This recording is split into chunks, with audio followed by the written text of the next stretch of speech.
To my channel Saurabh शर्मा's biology. Okay, last class में हमने 3 लेयर्स के बारे में पढ़ा था मेल गैमेटोफाइट की, and due to some connection problem मेरी क्लास एंड अप हो गई थी। Now I am going to further, ठीक है। तो मैंने आपको लास्ट क्लास में इन 3 लेयर्स के बारे में बताया था। इन 4 लेयर्स के बारे में बताया, 3 भी हो सकती हैं, 4 भी हो सकती हैं, एपिडर्मिस, एंडोथीशियम, मिडल लेयर्स और tapetum. Tapetum can be of 2 types. Tapetum 2 तरह की होती है एंजियोस्पर्म में, that is secretory which do secretion, और अमीबॉइड टैपेटम। अमीबॉइड टैपेटम कहने का मतलब it does not have an fixed sporogenous sales.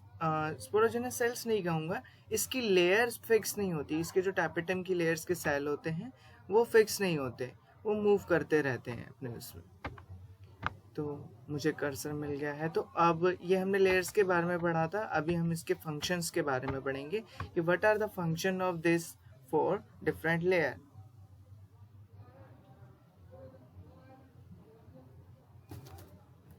ठीक है। Now sporogenous cells which differentiate into microspore mother sales.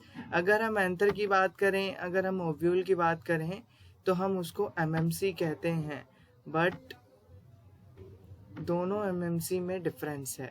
यहाँ पर अगर ओव्यूल की बात करूँ मैं, तो ये मेगास्पोर मदर सेल है, और अगर मैं पोलन की बात करूँ तो ये माइक्रोस्पोर मदर सेल है, दैट आर माइक्रोस्पोर्स। और जहाँ पर भी बेटा मदर का वर्ड आ जाता है, it directly saying that it go under it will undergo mitotic division.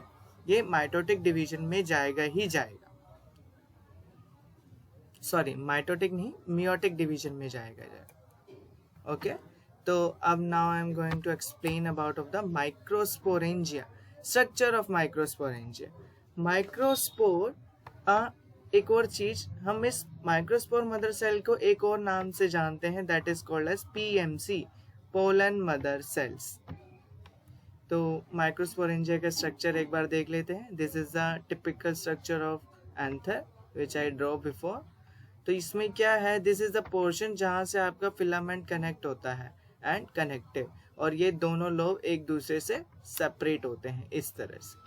And one lobe consist of 2 theca, and एक थैका क्या कंसिस्ट कर रहा है, एक माइक्रोस्पोरेंजियम। इसी माइक्रोस्पोरेंजियम में माइक्रोस्पोरोजेनेसिस होती है, विच is the production of microspore. ठीक है। तो ये है आपकी एपिडर्मिस, एंडोथीशियम, स्पोरोजिनस सेल्स बीच में राइज होते हैं जिसे एमएमसी प्रोड्यूस होकर माइक्रोस्पोर बनता है। Tapetum which is can be of 2 types, amoeboid and secretory. तो this is the dehiscence of pollen grains. तो अगर मैं बात करूं एक यंग पोलन ग्रेन की, या एक यंग एंथर की बात करूं, अगर मैं एंथर की बात करते हैं, तो एक यंग एंथर में आपको ये डिफरेंशिएशन क्लियरली विजिबल होगा। लेकिन जैसे जैसे ये मैच्योर होता जाता है, ये आपका फ्यूज होता जाता है ऐसे करके, और आपके लोब्स को पहचानना मुश्किल हो जाता है कि दे कैन बी 2 लोब।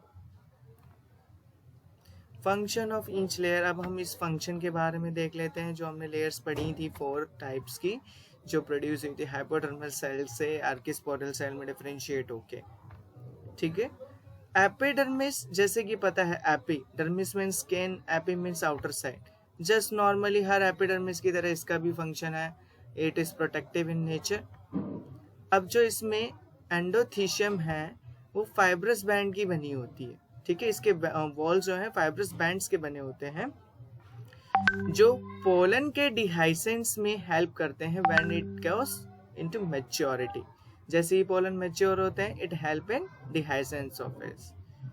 तो जो सेल है मिडल लेयर की, जैसे मैंने आपको उस टाइम पे भी बताया था, it will be degenerate and provide nourishment to growing microspore mother cells which are producing sporogenesis.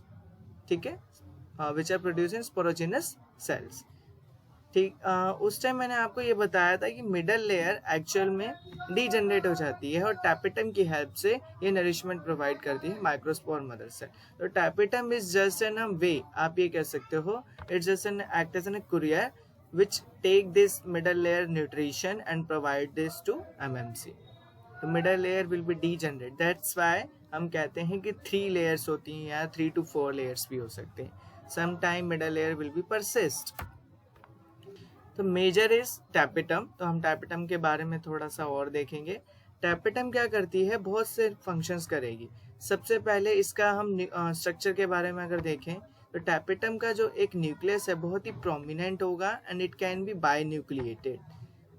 ये बायन्यूक्लिएट की वजह से बायन्यूक्लिएट के साथ साथ इसका साइटोप्लाज्म भी बहुत डेंस होता है, जिसकी वजह से ये बहुत ज़्यादा मेटाबॉलिकली एक्टिव है.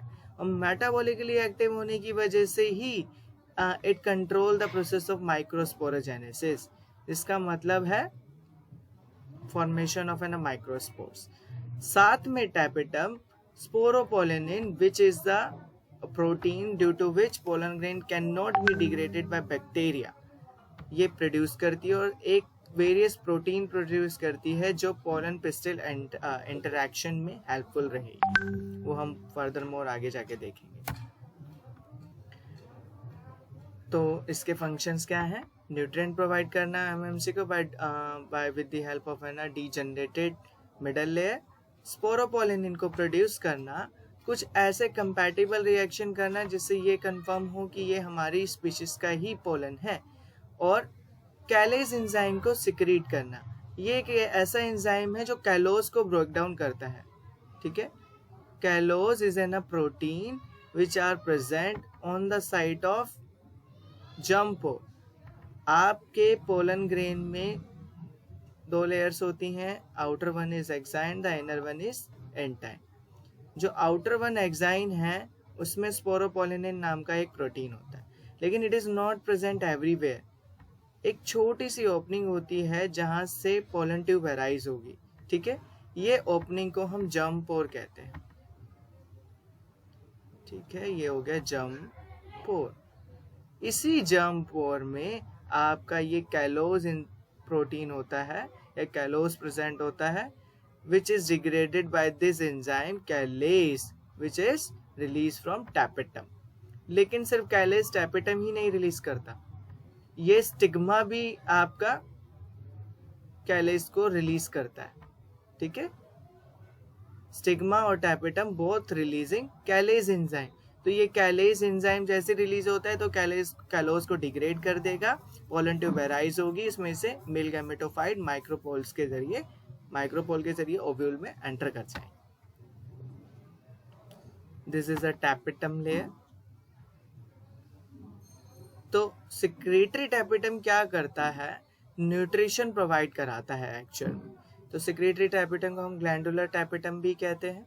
ठीक है. तो ये न्यूट्रिशन प्रोवाइड कराएगा और उसके बाद ये अमीबॉइड टैपेटम को देगा. अमीबॉइड टैपेटम बीच में जो स्पोरोजिनस सेल्स हैं उसको न्यूट्रिशन दे देंगे. ठीक है. स्पोरोजिनस सेल्स या माइक्रोस्पोर्स. अब जब एंथर आपका यंग था, जैसे मैंने अभी पिछला भी बताया कि वो कॉम्पैक्टली अरेंज होता है, उसमें हम इजीली डिस्टिंग्विश कर सकते हैं लोक्यूल्स को. और स्पोरोजिनस टिश्यूज प्रेजेंट होते हैं, बीच में माइक्रोस्पोरेंजियम जिसमें माइक्रोस्पोरोजेनेसिस होती है. Now archesporial cell differentiate with the help of mitosis and converted into sporogenous tissue. ये हम देख चुके हैं. फिर दोबारा माइटोसिस होता है. 2 बार माइटोसिस होगा, एक आर्किस्पोरियल सेल में माइटोसिस होगा, एक स्पोरोजिनस टिश्यू में माइटोसिस होगा. अब बहुत सारे सेल हो गए.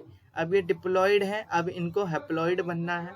तो ये हैप्लॉइड बनने के लिए ये microspore mother cells are diploid in nature.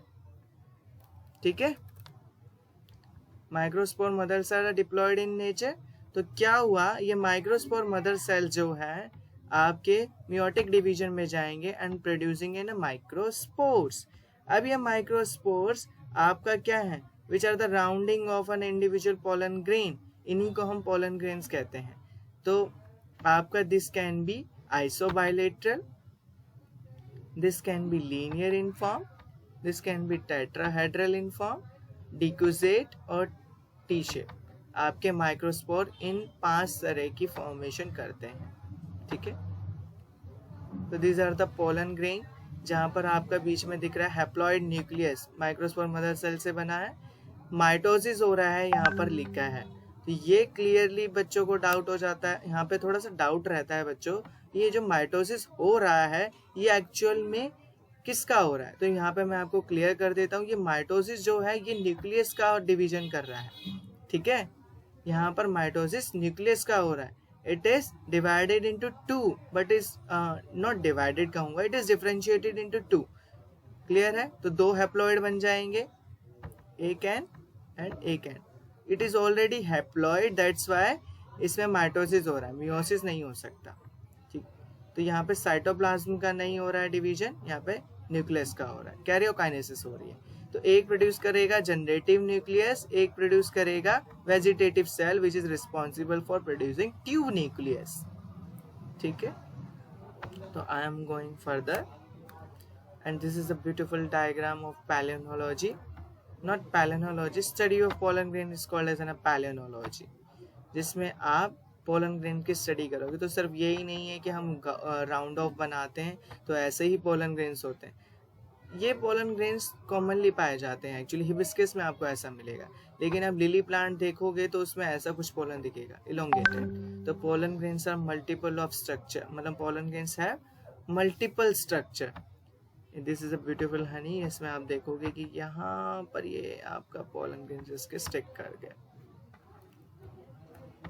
अब हम पोलन ग्रेन्स की लेयर्स के बारे में पढ़ने जा रहे हैं। स्पोरोडम, ठीक है।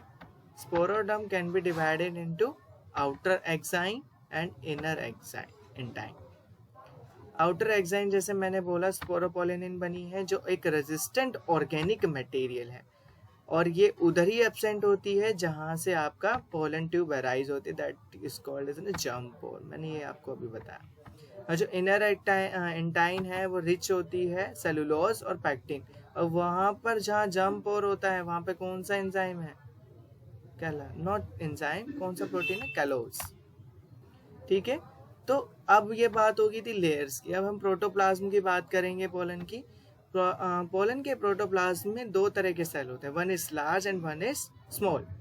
जो लार्ज सेल होता है that is responsible for producing in a tube nucleus और ट्यूब सेल, जिसको हम वेजिटेटिव सेल भी कहते हैं। और ये जो स्मॉल जनरेटिव सेल है which is floating inside the vegetative cell cytoplasm is called as a generative cell। तो ये हो गया आपका पोलन ग्रेन। मान लीजिए ये है जनरेटिव सेल, इसके ये है वेजिटेटिव सेल, इसके अंदर जनरेटिव सेल प्रेजेंट होता है। तो ये तो पोलन ट्यूब बना लेता है और ये मेल गैमेट प्रोड्यूस करेगा दो, ठीक है, जो फ्लोट। अब ये जो मेल गैमेट है ये बिफोर पोलिनेशन भी हो सकते हैं और during the at a time of pollination भी प्रोड्यूस हो सकते हैं, ठीक है, डिपेंड करेगा स्पीसीज टू स्पीसीज। तो इसका साइटोप्लाज्म देखेंगे और न्यूक्लियस देखेंगे तो बहुत डेंस ही रहेगा, क्योंकि इट इज वेरी स्मॉल। और इसका अगर साइटोप्लाज्म देखेंगे तो डेंस नहीं रहेगा, और इसमें फूड रिजर्व बहुत अबंडेंट रहेगा, क्योंकि मेल गैमेटोफाइट को ट्रैवलिंग के लिए बहुत लंबा रास्ता चाहिए, it have to be travel in a long distance. इसलिए इसका न्यूक्लियस इरेगुलर शेप का रहता है, क्योंकि इसमें अबंडेंट ऑफ फूड रिजर्व होते हैं जो न्यूक्लियस को इरेगुलर कर देता है उसकी शेप को। तो जैसे यहाँ पर भी लिखा है the time of pollination pollen grain is either 2 cell tube cell या जनरेटिव सेल या 3 सेल ट्यूब सेल और 2 मेल गैमेट। तो 2 मेल गैमेट या तो पॉलिनेशन से पहले ही प्रोड्यूस हो गए या आफ्टर पॉलिनेशन, इट डिपेंड्स। तो आज के लिए मैं वीडियो को यहीं पे पॉज करता हूँ, ठीक है। Thank you, I hope so you like my video, please subscribe this, okay.